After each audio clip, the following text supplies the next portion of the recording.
histórica, social, política, cultural, y bueno, hoy pretendo hacer una contribución resaltando algunas aristas de este fenómeno que bueno, nos va a acompañar por un buen tiempo, en lo inmediato y en lo inmediato. Así que para comenzar, bueno, voy a hacer mi ponencia Por favor, dentro del tiempo que ¿puede compartir la pantalla? ¿Le parece la tengo opción? hoy. Súper. ¿Se ve? Está cargando. Em, ya, bueno, como lo habíamos conversado, profesor, vamos a grabar esta clase. Muchas gracias por ¿Tú? permitirnos hacer esto. Hay muchas personas que por ahí están con actividades clínicas, así que agradecen que se grabe. Fantástico, ahí se ve.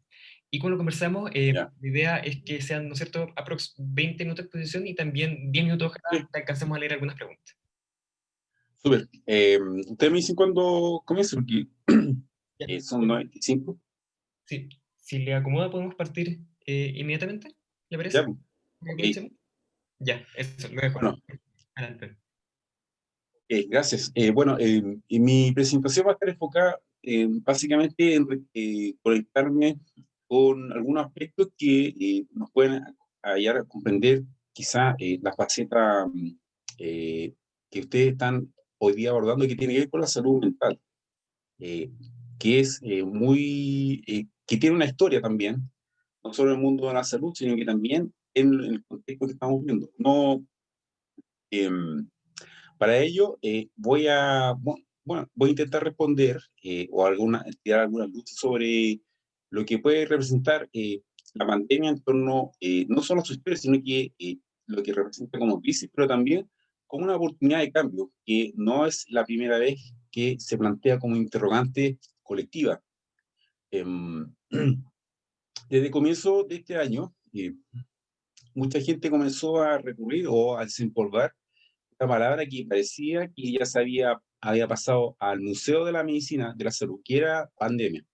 Como dijeron algunos estudiantes que he departido estos años, eh, para ellos la palabra pandemia era como si le hablaran de los dinosaurios. Pero bueno, la historia, nuestra relación con los microbios es milenaria y hoy nuevamente se ha hecho presente. mm, y quizás una de sus facetas más relevantes y quizás la más humana es, bueno, lo que significa en términos de mortalidad, la muerte, la pérdida, sobre la parte afectiva, que nos define como humanos, como han dicho algunos estudios. Hay algunos eventos en nuestra historia que ustedes yo creo que conocen, en mayor o menor medida, que han pasado a la historia por lo que han significado, por los cambios que han producido, y que hasta el día de hoy, incluso si uno empieza a hilar fino, puede recoger muchas consecuencias y en parte nuestra cultura se explica por esos eventos.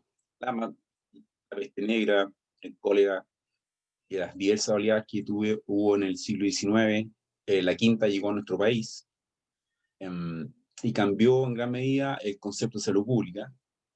La gripe española, ni qué decir, y bueno, las gripes de influenza que ocurrieron en el siglo XX, el SIDA, que quizás es una de las pandemias más impactantes, pero que no tiene otra modalidad eh, que la sitúa quizás en términos públicos como una pandemia de segundo orden, pero a mi juicio es tan relevante como las anteriores. Y la actual pandemia de COVID-19 que ha sacudido muchos de nuestros parámetros, de nuestra eh, existencia, que es, bueno, el papel que juegan las pandemias. En términos de fruto, de consecuencias que ha tenido para la salud, bueno, y también para el orden social, bueno, muchos de ellos, de esos episodios, nos han permitido construir lo que entendemos en la salud pública.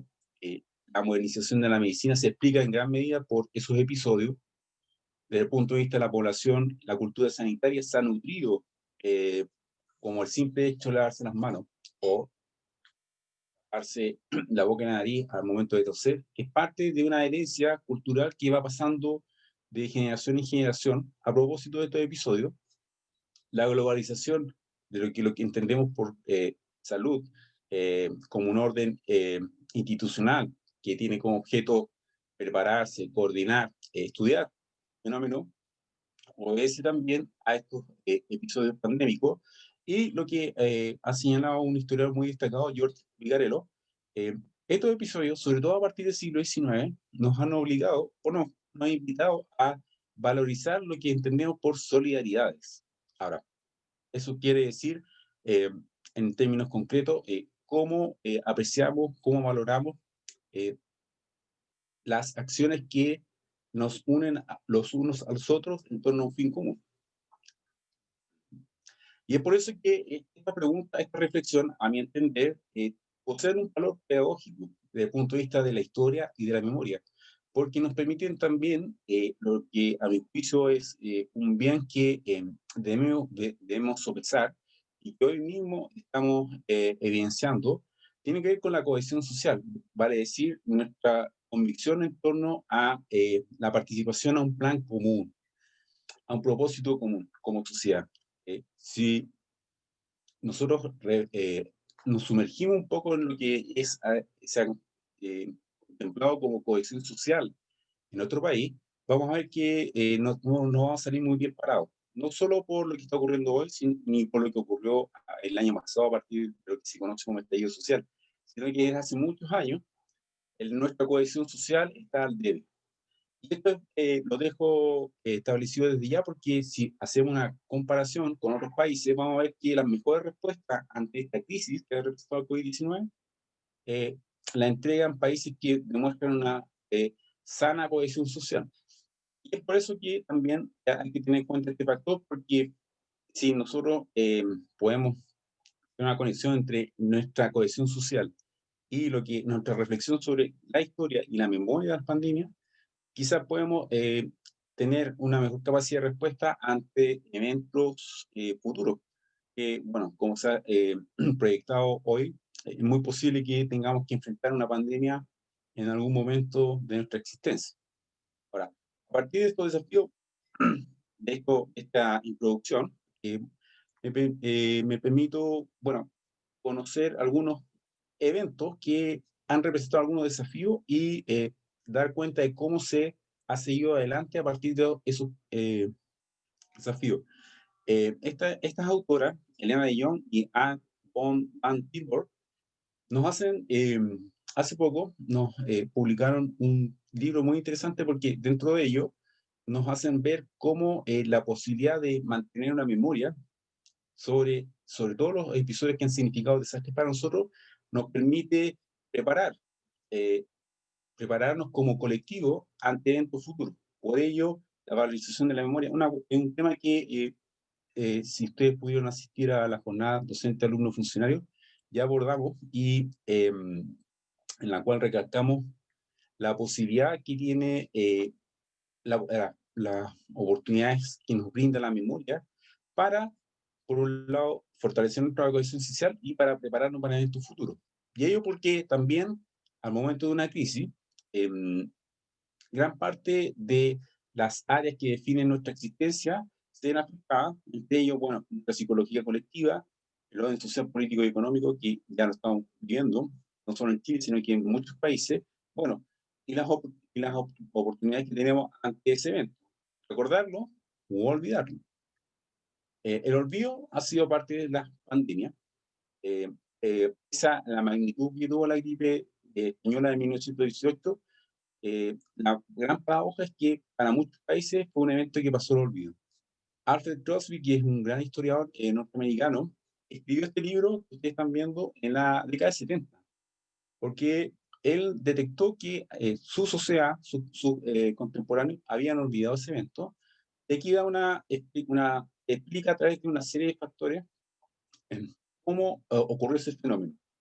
Y este libro, bueno, inauguró una era donde se empezó a interesar muchos estudios sobre esta pandemia, y en la década del 80 eso cobró mayor valor porque apareció una otra pandemia que cerró el siglo XX, al día de hoy está presente, y que ha generado más de 32 millones de víctimas, de muertes. Y por eso esas personas que revalorizaron la memoria han levantado, por ejemplo, memoriales en torno a las muertes a las personas que murieron de SIDA en Estados Unidos. Este es un memorial que está en California.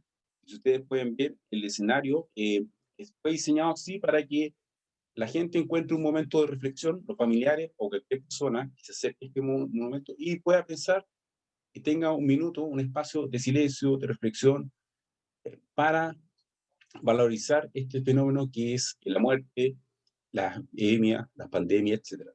Y a la derecha, bueno, una imagen que cobra valor sobre todo en este contexto, debido a que es un monumento que se levantó en Hong Kong en honor a las personas que murieron en el año 2002, producto de la irrupción del SARS, médicos, enfermeras, policías, profesores.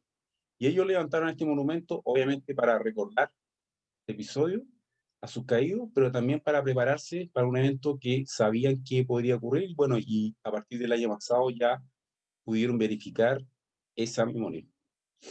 Y también porque han pasado muchos episodios al olvido.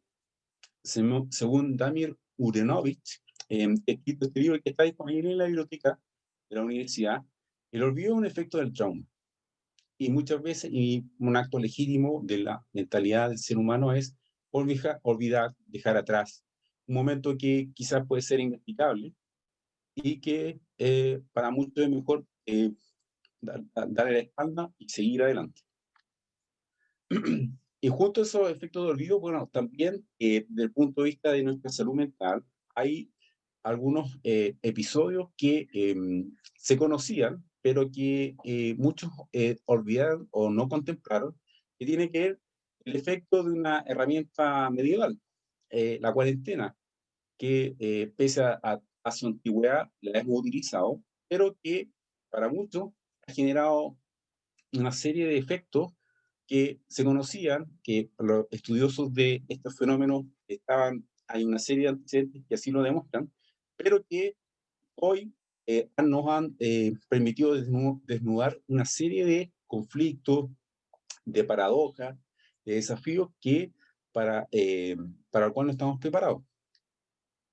De hecho, hay entidades globales que se han preguntado si las cuarentenas son más un problema o una solución. Y eso depende, obviamente, del contexto donde nos preparemos, donde lo abordemos. Para nuestro país ha sido quizá un problema, porque por diversos factores no estamos preparados para ello.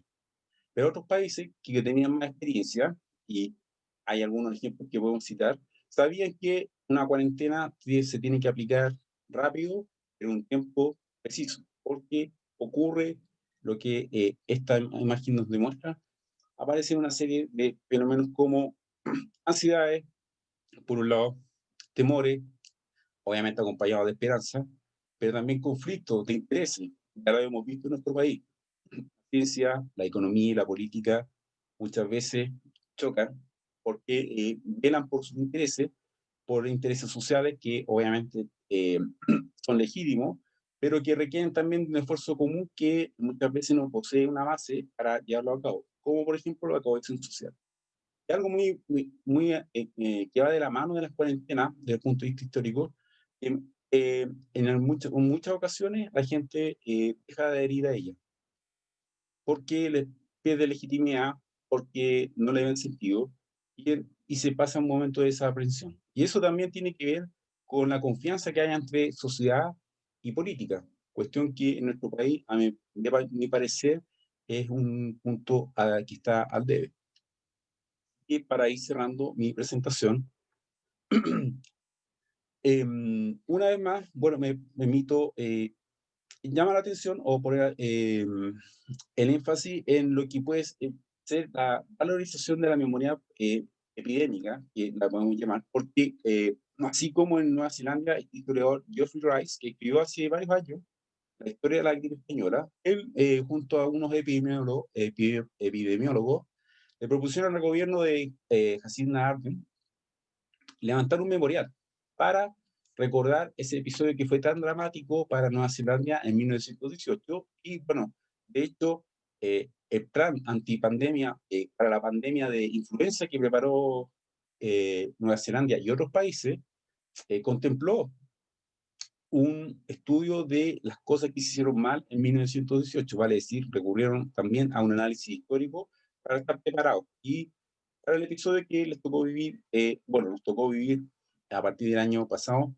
el año en torno al COVID-19. Y de hecho, incluso en Nueva Zelanda, ustedes podrán ver acá, Ya en 1917, en 2017, la comunidad médica estaba valorizando, recordando o recogiendo información que les pudiera permitir reconstruir una memoria, porque a partir de esa memoria pandémica podían consolidar algo que para ellos era fundamental, tener una cohesión social, un capital social, eh, con lo cual les permitiría tener una identidad ciudadana que les permitiera adherir a las políticas que el gobierno de turno llevará a cabo para hacer frente a una pandemia. Y además, algo que también quizá para nosotros no es tan claro, que también hay una responsabilidad civil, vale decir, no solo las autoridades tienen que hacer una tarea, sino que también la comunidad.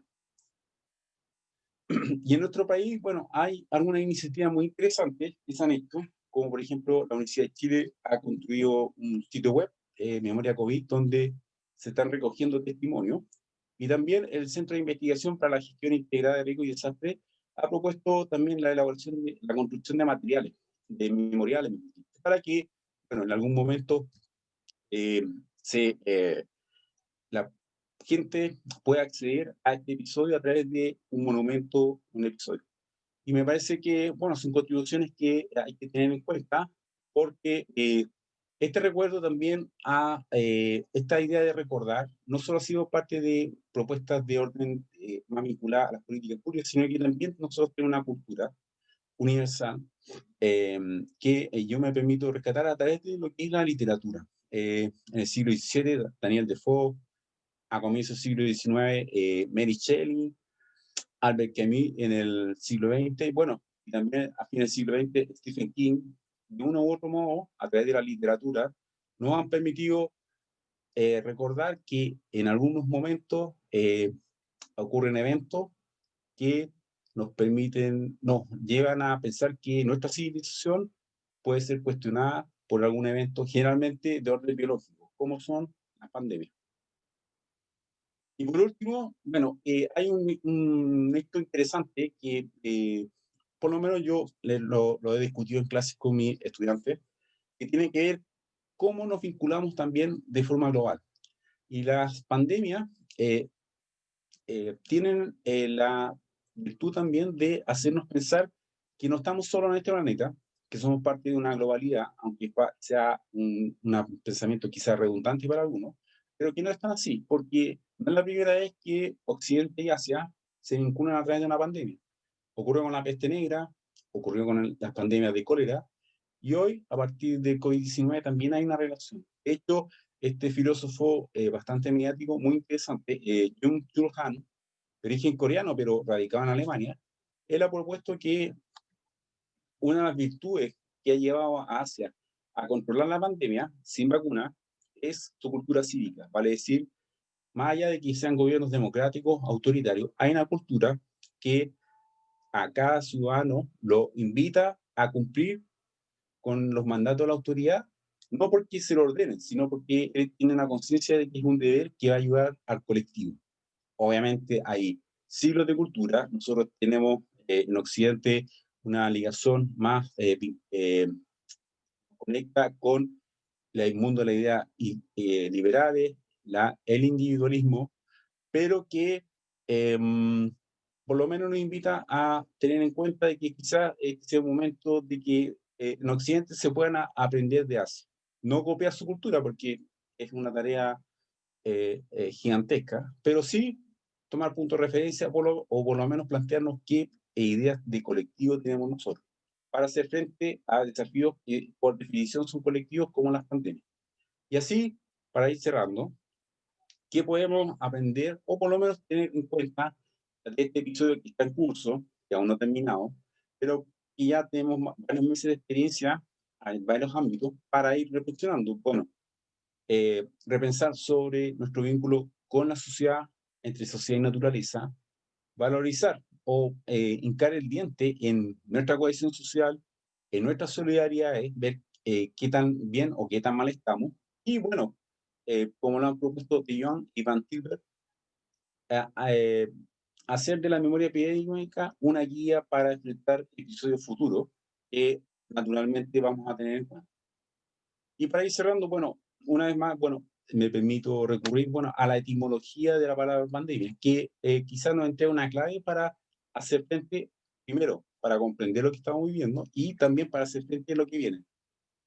Pande, mone, pandenemonosema, para decir enfermedad del pueblo entero, que alude también a un nosotros, y quizás sea una de las aprendizajes que debamos tener en cuenta para lo que viene, no solo ahora, sino que en los años posteriores. Así que, bueno, le agradezco estos minutos para hacer esta reflexión y muchas gracias por la atención brindada. Fantástico. Muchas gracias, profesor. Bueno, con estas actividades que se hacían presenciales, ¿no es cierto? Nosotros le entregamos un regalito. Ahora, como estamos online, agradecemos también que le va a llegar probablemente un agradecimiento de nuestra parte a la dirección que ha mandado nuestro equipo. Y quisiera aprovechar algunas preguntas que tenemos acá. Recordar que pueden hacer todas las preguntas también acá en la función de Zoom, a preguntas y respuestas o Q&A, no sé cómo les sale a los asistentes.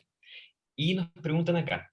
em, ¿Cuál debería ser el rol de las escuelas de medicina Ah, en enseñar esta cultura a sus estudiantes?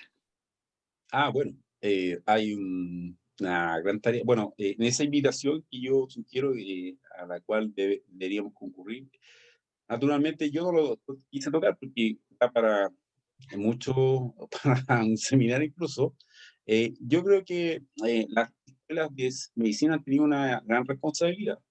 No una culpa, sino que una responsabilidad. No hay excepciones, por supuesto. Hay gente que conoce, de sus profesores saben esto, pero eh, la medicina, eh, por, a comienzos del siglo XX, cultivó la historia de la medicina, porque ellos entendían que había que comunicar a la gente la diferencia que había marcado la diferencia, la medicina.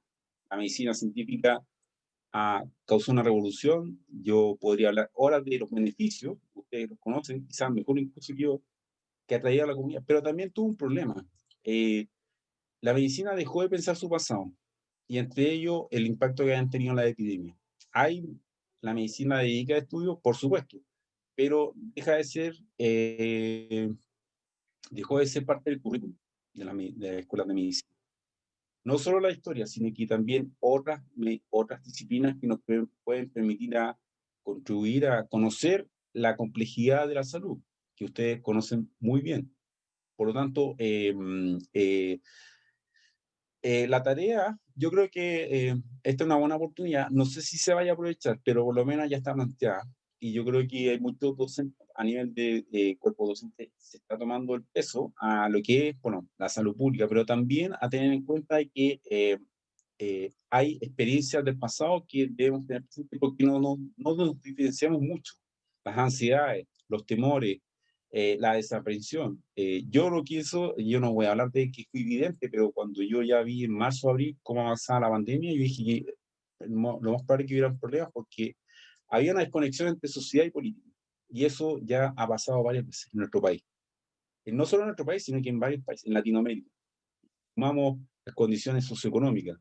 Hubo una persona ahí que habló que no conocía muy bien los niveles de hacinamiento de Santiago.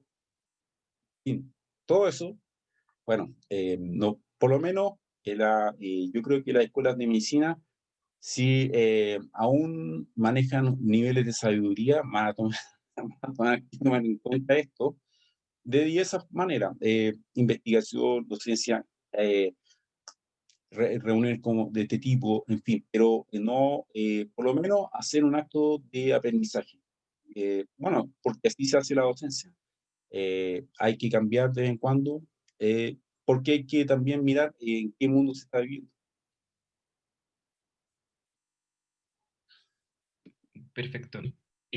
Otra de las preguntas que nos llegan es ¿cómo enfrentamos esta pandemia en la era de las fake news? Ah, ¿Tiene un rol el médico en su consulta individual que hacer? ¿Alcanza a hacer un cambio? no, sí, bueno, yo creo que bueno, en términos teóricos, el médico también hace un pequeño acto de pedagogía en cada encuentro que tiene con el paciente, por ejemplo. Pero ustedes saben muy bien que no hay tiempo para muchas veces para eso. Es muy difícil. Por eso, Em, eh, la educación es una clave pero no solo depende de las escuelas de medicina, a mi entender. Depende también de la estructura institucional a cual pueden concurrir no solo las escuelas de salud, sino que también otras disciplinas que pueden contribuir. La idea, eso sí, el desafío es quién va a coordinar todo eso, qué autoridad.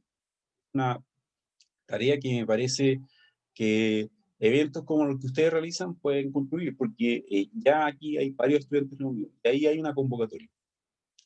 Y es un ejemplo, convocar para abordar un tema en común. Hay una serie, ustedes van a seguir viendo una serie de seminarios, publicaciones, eventos.